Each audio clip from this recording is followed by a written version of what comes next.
first thing I want is for everyone to to talk about Trayvon's shooting death and how it impacted you in a personal way, if you would. I think that'll kind of loosen things up a little bit so we can talk about some of these other things. But if you would just go ahead and start us out, Dr. Grant.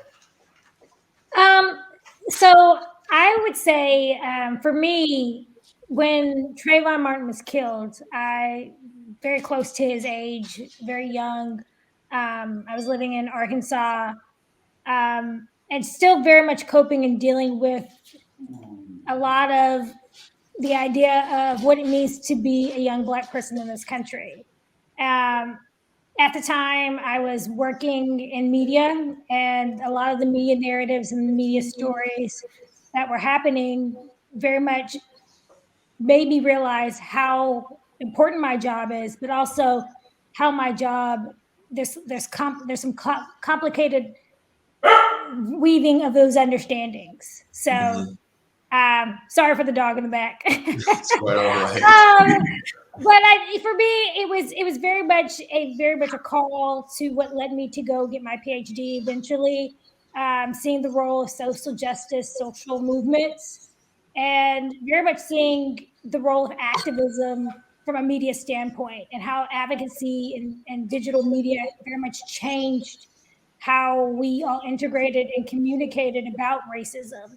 And so for me, that was the biggest impact. Eventually, that was 2012. So 3 years later, I would go and get my PhD. Very much influences the research that I do. Very much influences how I teach and what I teach. Right. But from a very personal level, it exposed a lot of the vulnerabilities of being a young Black person and being perceived as a threat for justice existing in this country. All right. Thank you for sharing that. Terry? Well, for me, when I initially heard it, it's always that shock, and I think back when it happened, it was actually we just had this past weekend had the NBA All Star Weekend, and that same weekend was the NBA All Star Weekend. So Right. I'm a little older than most on the panel, so I've heard about things like this. So I was trying to get more background on it.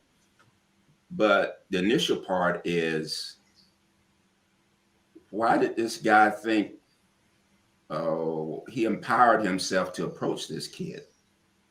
And so that takes us back many, many years and decades on.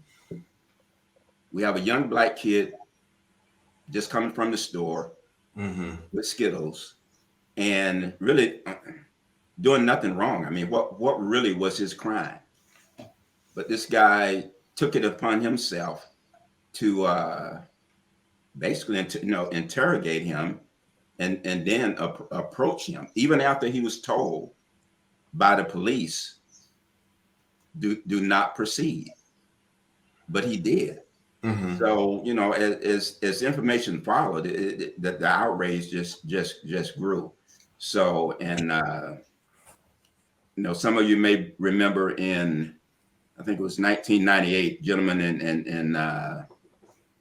in Jasper, Texas. I think his name was James Byrd Jr. These guys picked up off the street and eventually beat him up and drug him down the street for no crime. So it makes us feel like Black men are endangered species constantly. Okay. And Jacqueline? Well, I remember specifically exactly what I was doing at the time that we heard about it. And I was actually out fishing with my sons.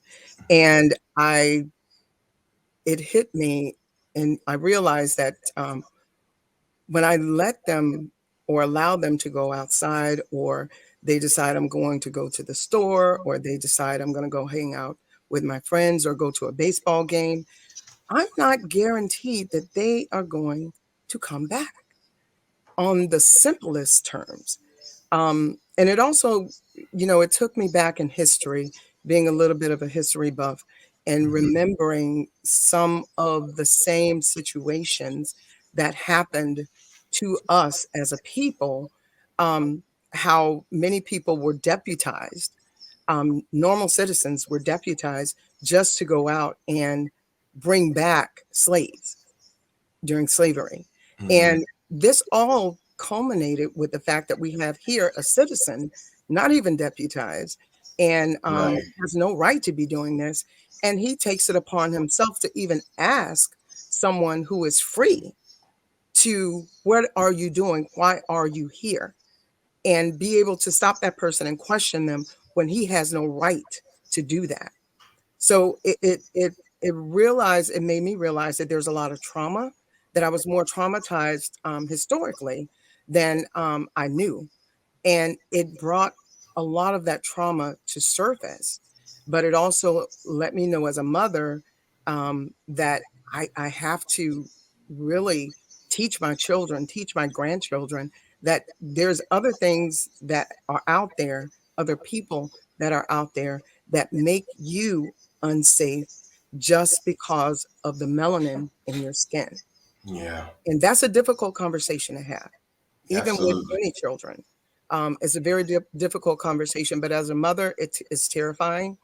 As a citizen, and it actually culminated in to a point where I knew I had to do something. And ever since then, I've been working. I've been actively involved in many, many things, but understanding that we have a long way to go. We Mhm. do. We definitely have a long way to go. I want to come back to that a little bit later about the talk, that a lot of Black parents have to have with their young sons in particular. But Kevin, can you share how this affected you personally when you heard the news? Yeah, all of you guys' answers were great. And I think for me, uh, what was probably the most moving and impactful feeling or emotion that struck through me was urgency. I was a young father of two, pretty fresh husband, uh, and that kind of rocked me to the core when I realized that at 17, that young man lost his life, or his life was taken. Hmm. And no matter how tough I am, no matter how prepared I believe I am, no matter how hard I work, no matter how good of a citizen and a human being I focus on being and I strive to be, fear of the color of my skin could create a level of chaos that could keep me from getting to my babies, keep me from achieving my ultimate purpose on this planet. And so for me, it was just a sense of urgency. And I'll tell you, in these last 10 years, I feel like you just had to sprint, and you just never know when your time is as a Black man.